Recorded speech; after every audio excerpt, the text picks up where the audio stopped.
The cardiac conduction system consists of the following components: the sinoatrial node, or SA node, located in the right atrium near the entrance of the superior vena cava. This is the natural pacemaker of the heart.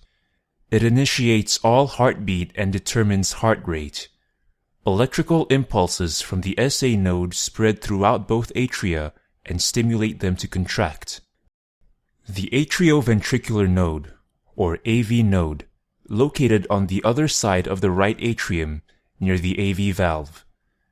The AV node serves as electrical gateway to the ventricles. It delays the passage of electrical impulses to the ventricles. This delay is to ensure that the atria have ejected all the blood into the ventricles before the ventricles contract. The AV node receives signals from the SA node and passes them onto the atrioventricular bundle, AV bundle, or bundle of His. This bundle is then divided into right and left bundle branches, which conduct the impulses toward the apex of the heart. The signals are then passed onto Purkinje fibers, turning upward and spreading throughout the ventricular myocardium. Electrical activities of the heart can be recorded in the form of electrocardiogram, ECG, or EKG. An ECG is a composite recording of all the action potentials produced by the nodes and the cells of the myocardium.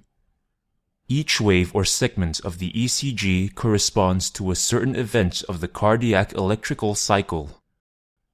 When the atria are full of blood, the SA node fires. Electrical signals spread throughout the atria and cause them to depolarize. This is represented by the P wave on the ECG. Atrial contraction, or atrial systole, starts about 100 milliseconds after the P wave begins. The PQ segment represents the time the signals travel from the SA node to the AV node. The QRS complex marks the firing of the AV node and represents ventricular depolarization.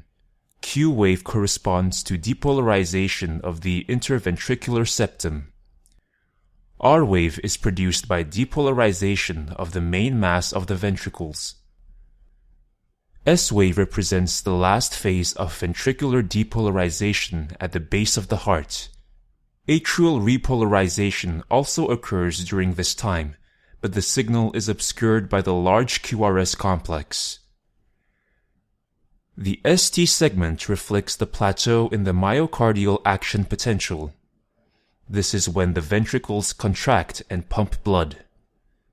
The T wave represents ventricular repolarization immediately before ventricular relaxation, or ventricular diastole. The cycle repeats itself with every heartbeat.